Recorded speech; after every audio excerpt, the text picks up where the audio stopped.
And good evening. It's October 8th, 2024. We're continuing our collection of discussions in our Outside the Class series. It's a series from the Bible Project about the entire TaNaK, that Old Testament. On TheDustyFeet.com, in the Outside the Class section, those source videos are set up for your review. Because the intent of Outside the Class, right, for you to listen to that in-class lecture first. They would be found in that source video playlist. Because we're going to try to keep these just about 15 minutes, right? We'll make them easy to catch, make them easy to catch up on. So we're on a quest, scroll by scroll, book by book, a journey through this collection, but with a fun and different twist on Outside the Class, on the Dusty Feet.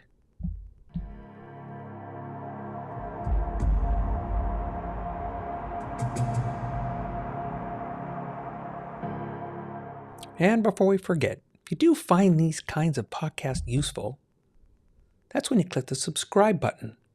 Those reminders, they just help you. But also, if you think these might be useful to others, that's when you click that like button, because that is how YouTube chooses to share these to more people if they wish. So in this series, we're going to cover the entire TaNaK, right, that Old Testament. Yet we're going to do it in the original order of this collection, the Hebrew Scriptures order. So it could get really interesting once we get past those first 5.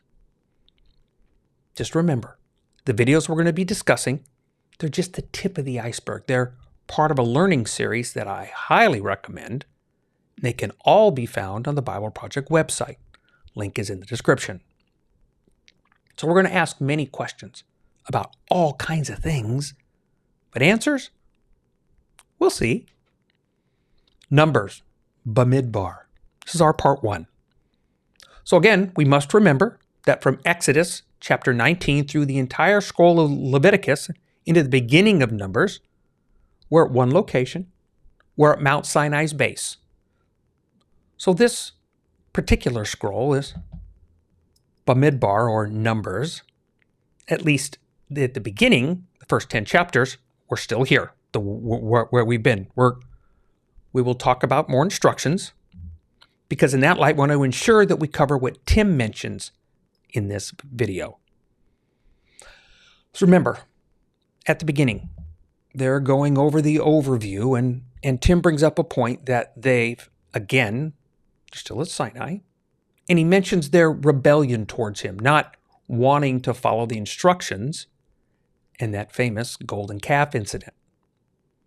But even with that, God still stays with them. I get that. Because I want us to remember something that maybe framing it a little differently. It's just a perception, because we will go differently from here.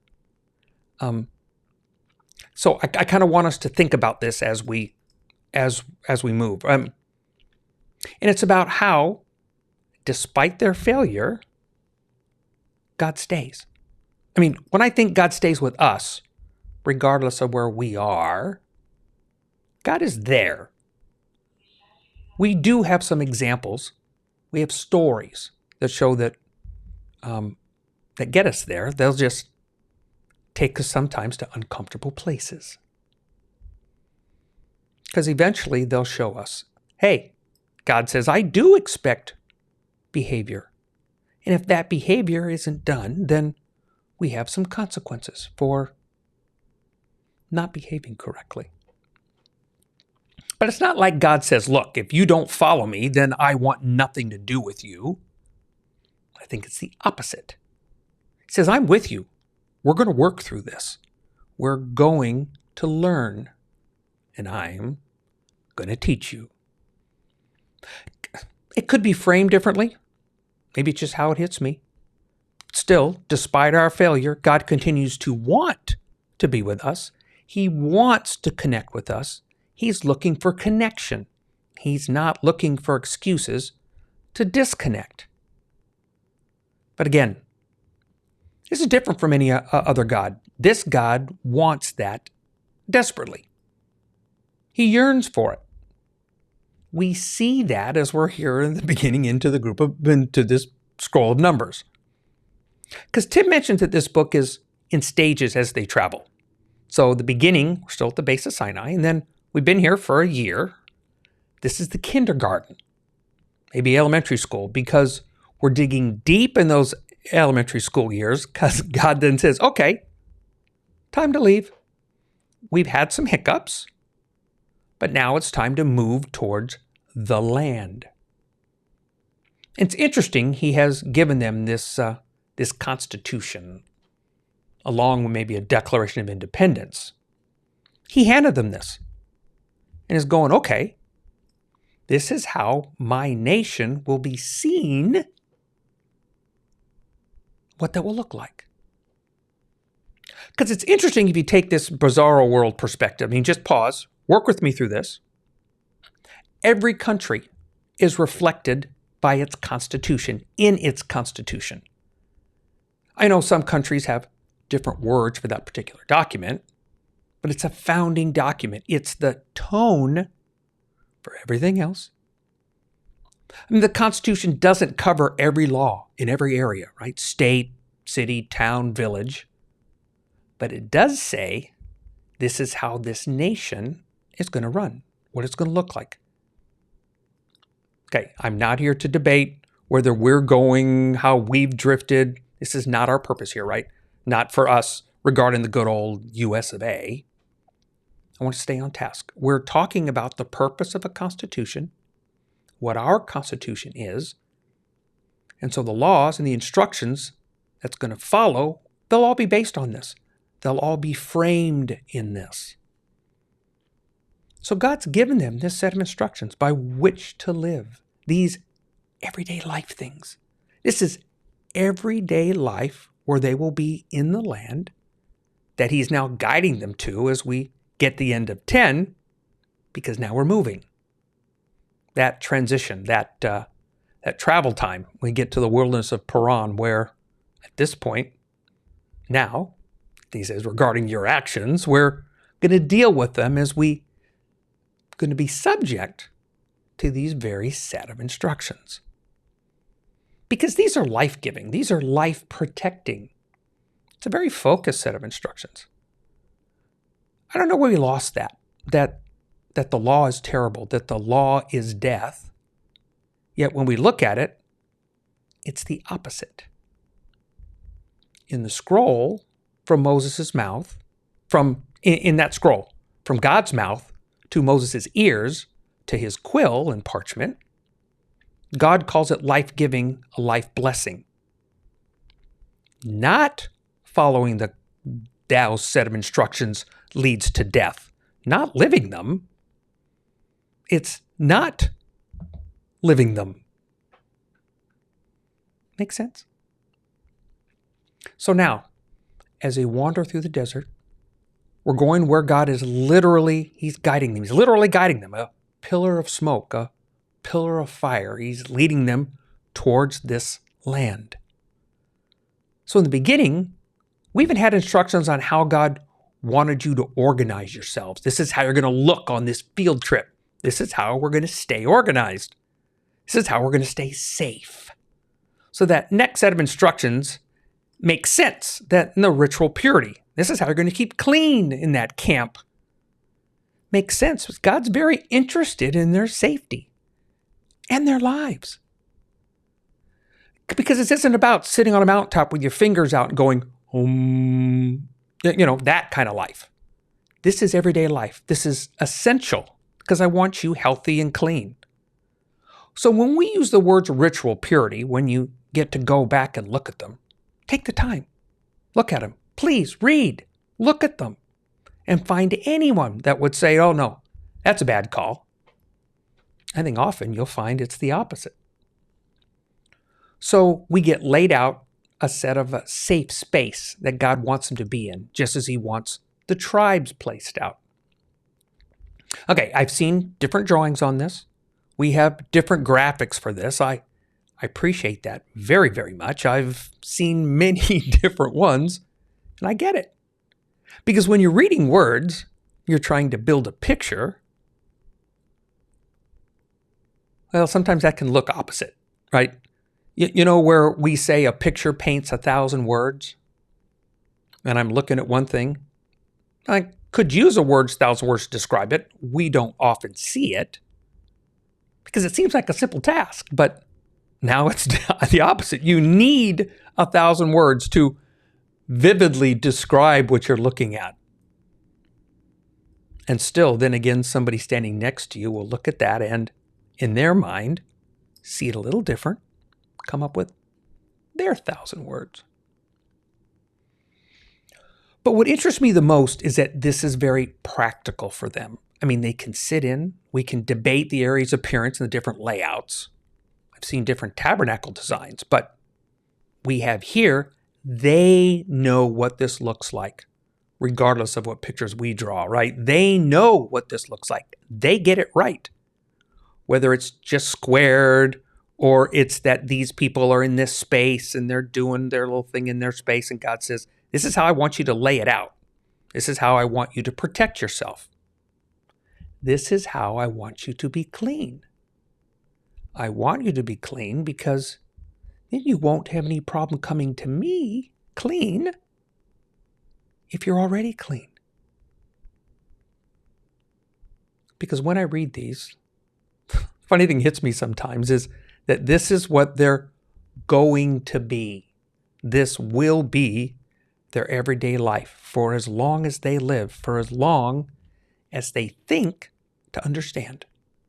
Because I'm not convinced they're thinking in their head that this is, we're going to do this for 1,000 years or even 100 years.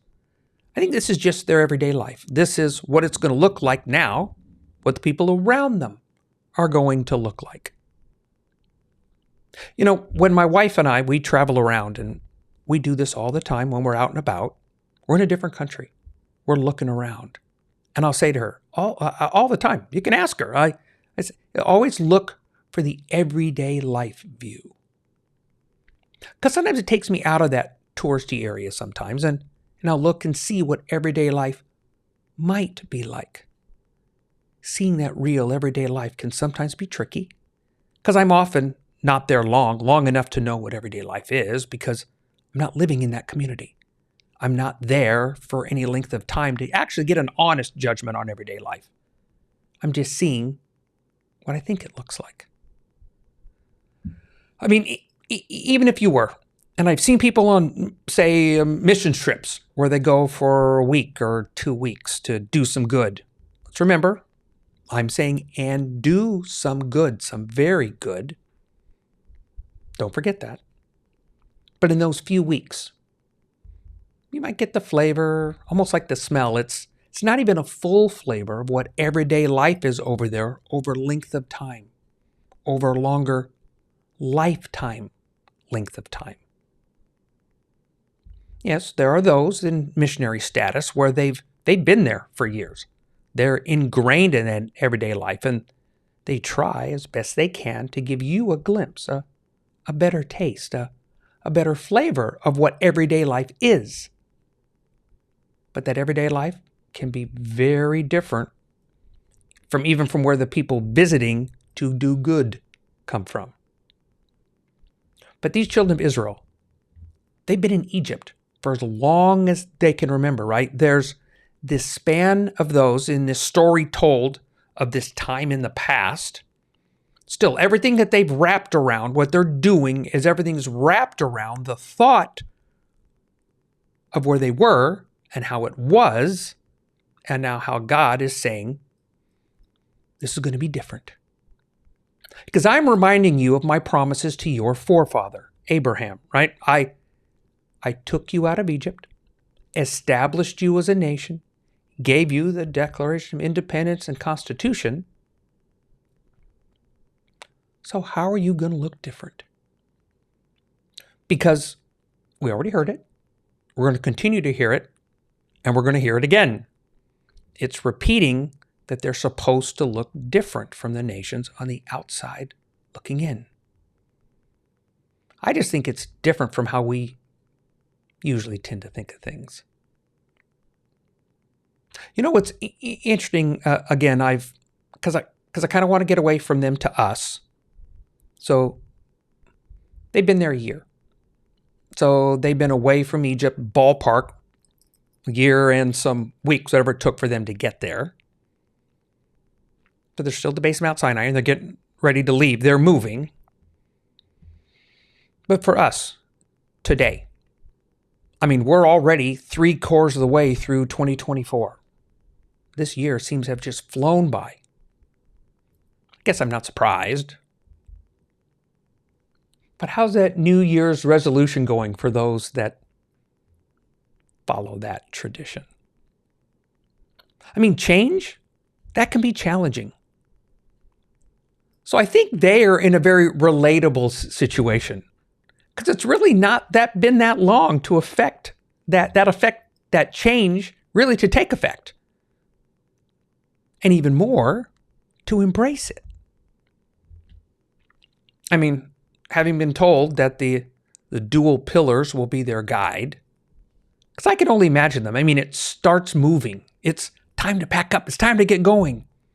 And there were those tasks that were given very recently on how to do their part, right? Like packing up the tabernacle. The cloud's moving. It's time to follow. I want to pause here. I want to stop. Take stock. Look at it. Let's put on some sandals. Put ourselves there. See ourselves, complaining. Because this is one of those points where we begin to see the influence of other people along the ride. Because here's where we get and I'm inclined to believe that it's some of that mixed multitude, not the majority of them at all. It's that noisy minority, that mixed group, those from Egypt with no real connection or understanding of the legacy of this God of Abraham. They begin to complain. Remind the group of when we had all of this. Very selective in their memory. Do you notice? Pay attention? They're very selective in their memory. They're just bring up what they think is good. I mean, I'll buy it. It probably was good, the leaks and such. But really, there's so much more to that story. We do the same thing. And we do exactly the same thing all the time. This is us. I mean, so just put their stickers on us, take a look, see where we walk from here. When it was so much better back then, right? It was so much better in the olden days. And then we get to where we're at today. Of course, to top all of this off, this complaining, probably the harshest part of all these people, it is families complaining. I think it's hard for Moses to take, because his family's complaining. I get the strangers. I get the other people. I get people in travel. But his family, Aaron and Miriam, I mean, they've been through all of this together. And now they're part of the complaining. We go, oh, we point fingers at them. I go, interesting. Again, because I think I see us. I mean, I even cut us some slack here when we say it's not them, but we love to point out everybody else's shortcomings. We love to complain. I mean, that's evident in our everyday lives and all of our social media. Complaining is the top of the ladder. But yeah, there are some positive things on social media. I try to keep my feed full of the good stuff. People working through disabilities. People with family working through disabilities. People doing all kinds of things, farming, animals, nature, beautiful things. But by far, the number one thing that we often end up sharing is a complaint that somebody's making, right? We're sharing the complaint. Sometimes we're complaining about the complainer. That's the funniest thing, because complaining about the complainer, and then the social media, well, they're giving the complainer more credence in our complaining. But then again, kind of looks like the middle of the book of Numbers, doesn't it? We're right in the middle of it for Bamidbar. So in the next episode, we're going to explore this time on the plains of Paran and that pivotal moment when the complainers caused a generation to perish. This is a mirror event for us, for sure. So it's going to be interesting to look at next time on the Dusty Feet.